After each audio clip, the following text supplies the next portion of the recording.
The final event for the cross-country team occurred this week as they competed in the Jesuit Championships, while we get some end-of-the-year awards for the football guys, and our soccer team gets the final ranking of the 2023 season.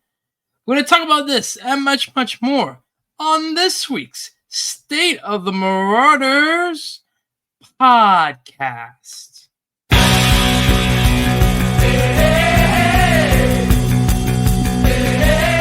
Drive, high arcing floater too strong, rebound tapped around, the three to win the game, no good, and Prep survives.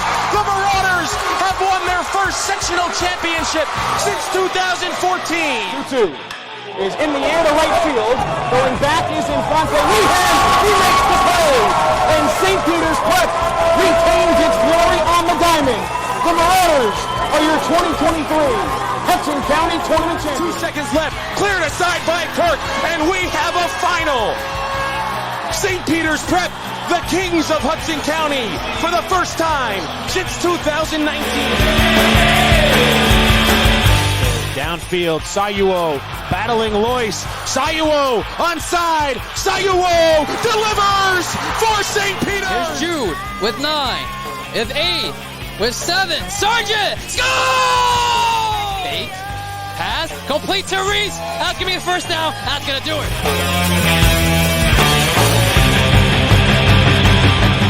Welcome to episode number 132, sponsored by the one, the only, our Patreon supporters. Yes, our Patreon supporters have been great. Again, we're up to a lucky 17 so far, including newcomers Colin Ward, Matt Conway, and of course Ty Flott. Perhaps subscribe to us. We would like to have your support of the program. Again, got a little bit of a break between the fall and winter seasons. So sign up today at patreon.com/State of the Martyr. Only $2 a month. And you get live updates right from your phone.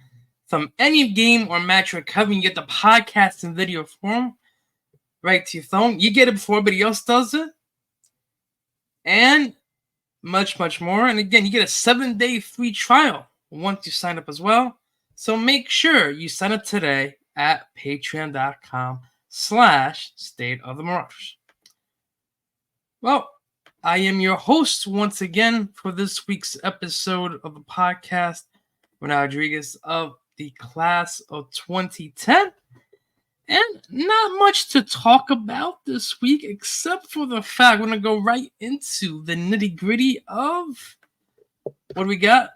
Cross-country guys winning back-to-back championships, and again, it was a great time for our cross-country guys because again, they're looking to do something that hasn't been done in the last 10 years. All right.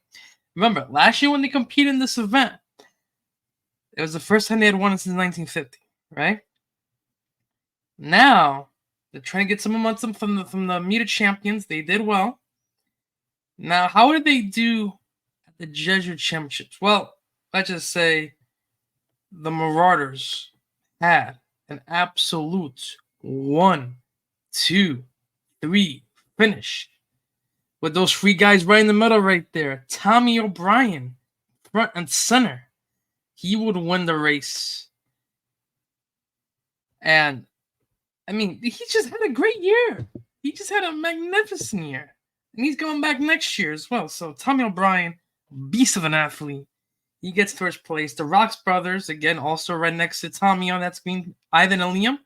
They will finish second and third as well. So, a top 3 finish from Marauders. Give it up. Round of applause.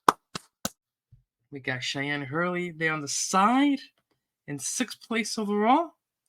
Leon Teleska in 13th and Colin Rutledge in 15th as well.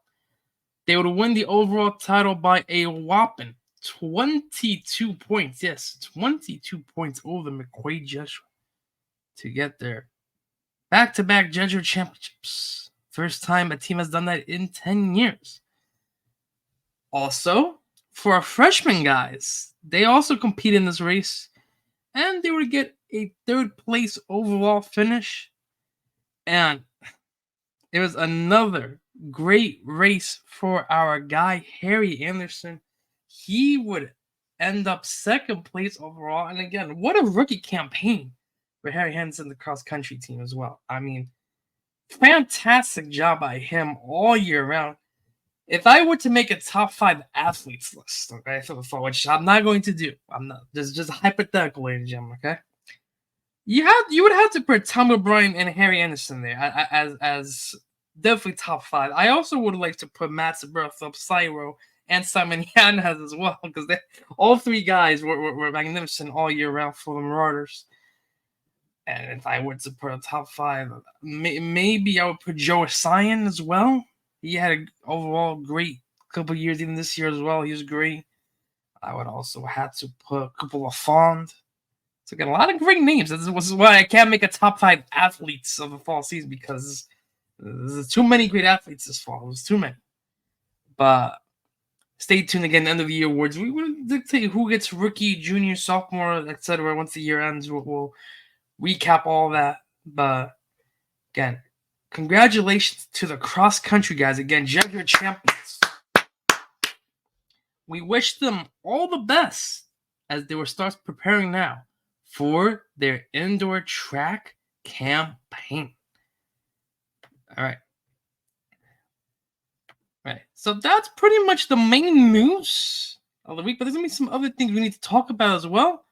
So, without further ado, it is time for the news of the week, and it's going to be sponsored by our very own State of the Marauder Sports Report Club.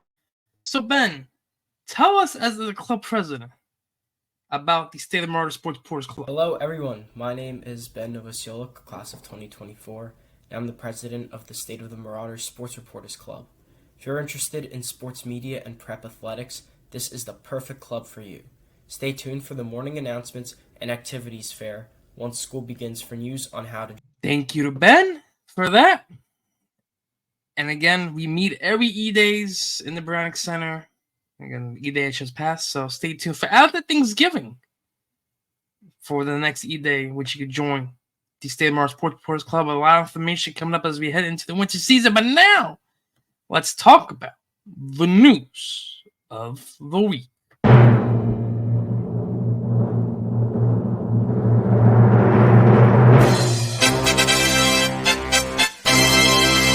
In this week's news of the week, we're going to start off, first of all, by talking about the football all-division awards that came out by the Super Football Conference this week. And as we take a look now at the screen, we got 8 nominees for our Marauders. Let's give them a round of applause. We're going to go with the first team. Starting off on the offensive line, this guy has been consistent. He's been the most durable left tackle in the game. You know, there's been so much leadership and stability that he's given them. He's been great week in and week out. And to me, that left tackle position is one of the most important positions in the game. So, I want to give it up for Cooper LaFont. All right. Also joining him on the first team, it's got to be none other than the tackle machine himself on the defensive line. 78 tackles, 10 tackles for loss, and 2 sacks, providing great leadership as well. And his 78 tackles led the team as a whole. Number 99, Joe. That's Simon. Joe was signing. Congratulations.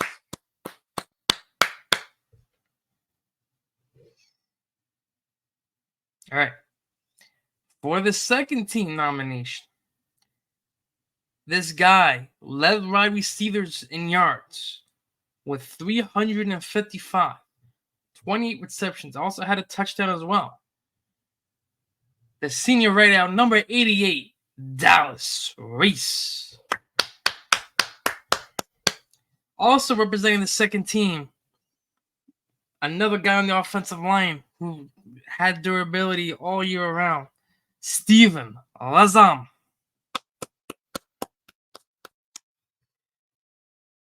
Also, this guy played both ways all year round. Played offensive line and defensive line. 36 tackles, 2 tackles for loss, and 1 caused fumble. This senior, number 58, Xavier Miles.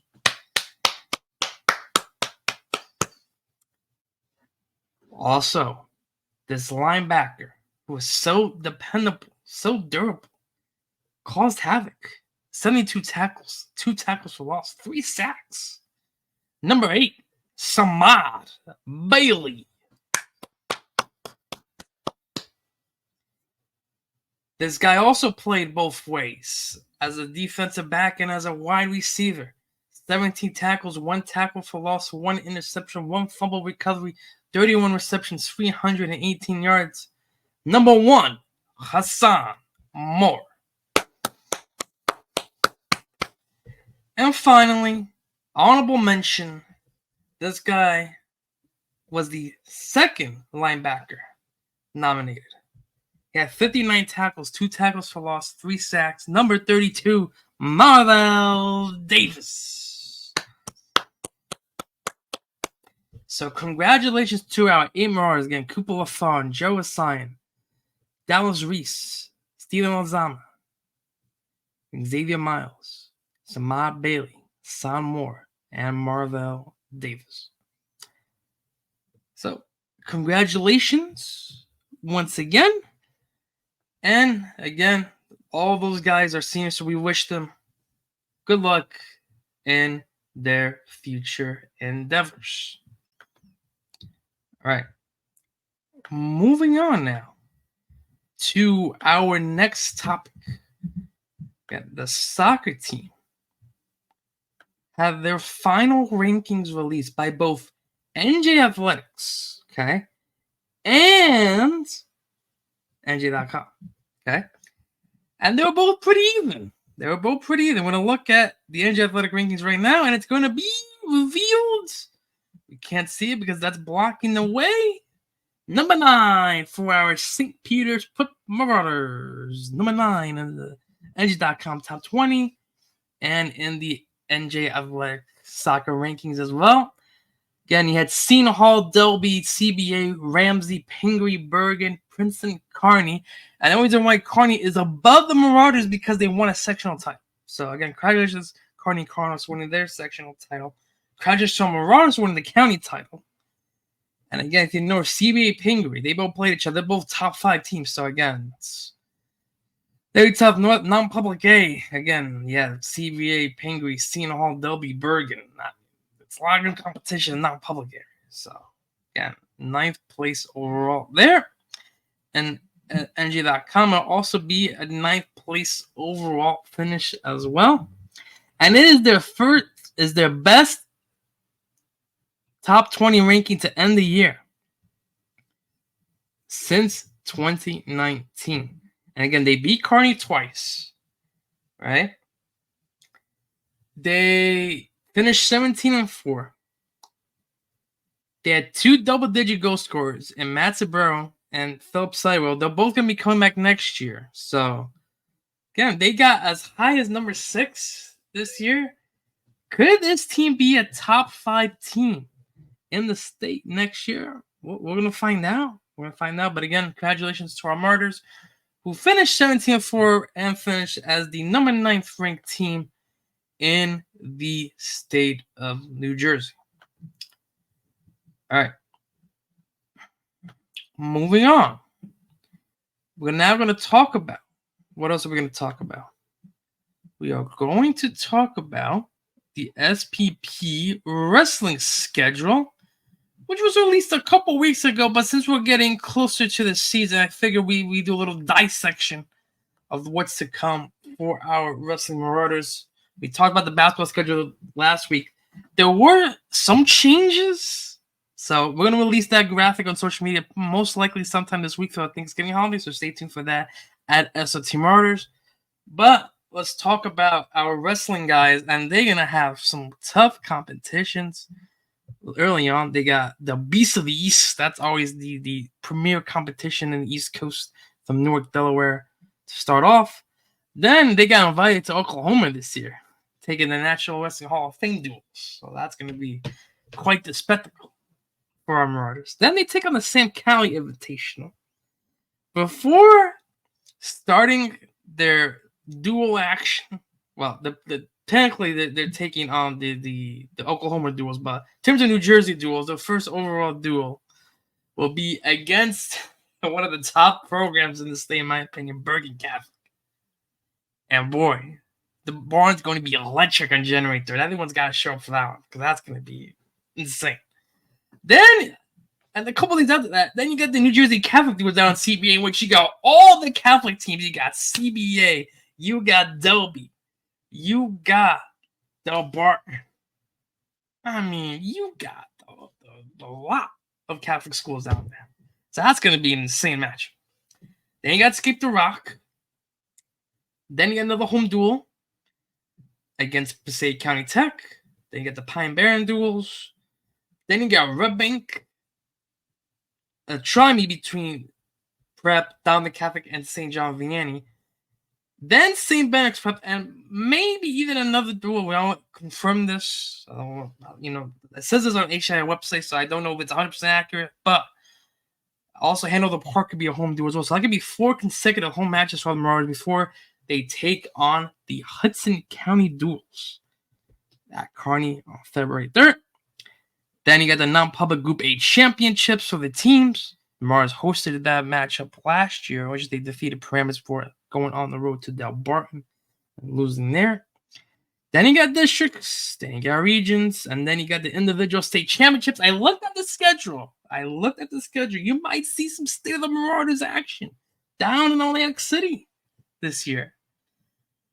I looked at the schedule. The semifinals potentially for basketball would be on the 29th, but I think they would skip a couple days. So I could potentially go to Atlantic City and then cover the final afterwards. So, again, remains to be seen, but a loaded schedule for our St. Peter's Wrestling Marauders. Again, looking to be, again, in that top 5 programs in the state for wrestling. They just keep growing.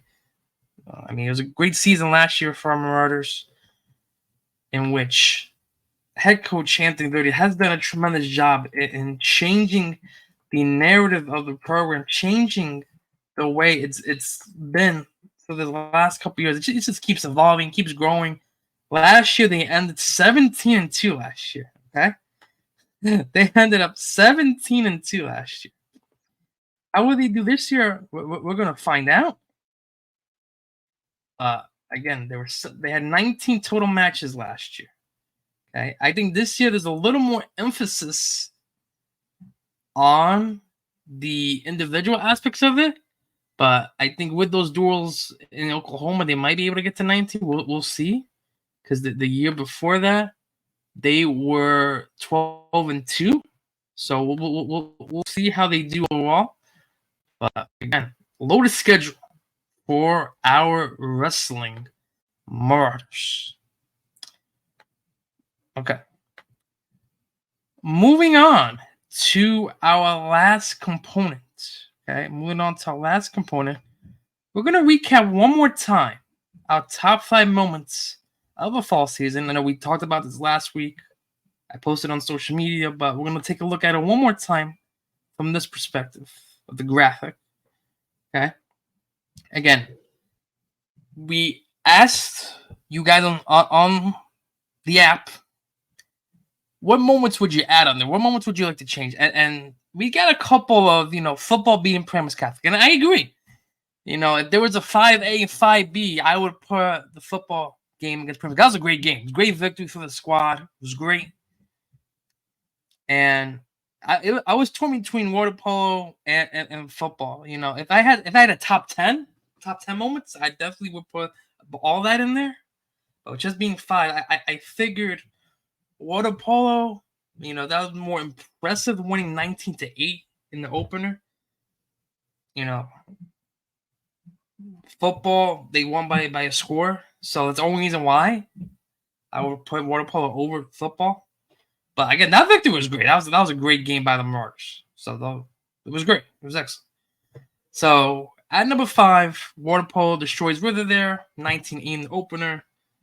Number 4, Josh Anders became the winningest head coach in prep soccer history by passing John Irvin, the class of '83. Number 3, track would win the Hudson County title for the 7th year in a row. And then number 2 and number 1 both deal with soccer defeating Kearney in some aspects. The first matchup, the double overtime victory, Philip Cyro, the hero, which that was the first time they defeated Kearney since 2018. And then in the Hudson County final, they would beat Kearney for a second time with Philip Cyro getting the overtime winner. Not the overtime winner, the winner with 2 minutes left to go in that one. And yeah, it was a great fall season for all teams. So I want to congratulate all our fall athletes because that was a great season. Great job overall to our fall Marauders. And now we're coming on to winter. We'll start doing some previews pretty soon. Okay. Do some previews pretty soon. And I also want to plug this podcast in because, we're a little bit slower news on the State Marauder side of things, but these guys, they just came out with their Week 11 predictions for the NFL season. So if you've not heard about these guys' podcasts, take a listen right now. I'm Ignacio Morrow alongside Jackson Briamonte. And, we're just here to promote an advertisement. Jackson, would you like to explain what the advertisement is? Yeah, so we're here promoting our podcast, Chalk Talk Podcast. You can find us on Spotify, Apple Podcasts, wherever you can find your podcasts. We also have socials such as Instagram, TikTok, YouTube. You want to follow those for additional content along with the podcast. Challenge videos, trivia videos, all that good stuff. We're just two friends that talk sports. We have interviews, cover the latest news, do hot takes, just all the good stuff in the sports world, getting it out there for you guys to listen and enjoy. Yeah, absolutely. I mean, we're just debating, hot takes, all that, and we'll be covering some Marauder sports this year too. So just check us out. We're on TikTok, Instagram, Apple Podcasts, and Spotify. Chalk Talk Podcast. Enjoy the rest of your event. Chalk Talk out. So again, if you have not done so, follow Chalk Talk Podcast on Instagram, on Spotify, and on YouTube as well. They got the full episode from Week 11 on there as well. So they do a good job. They just came back from Kairos. You hear more about them. They've been on here a couple times. But I think you're going to see a lot more of Jackson and Iggy involvement in the podcast pretty soon. Hint, hint. So, ladies and gentlemen, that is going to do it for another edition of the State of the Marauders podcast. I want to thank you all once again for tuning in to another episode. All right. We're looking forward to starting to preview our winter teams next week. We're going to talk about some bowling. We got some bowling we're starting up right as we come back from Thanksgiving break. Then we go into wrestling season. We got some wrestle-offs to start off. And then we got ice hockey, basketball, and wrestling to boot. So winter's just around the corner. The cold air is coming in. Get your hands ready. Get them warmed up because it's about to be winter season here at St. Peter's Prep. I'm Bernardo Rodriguez of the class of 2010, signing off. And as always, let's go Prep.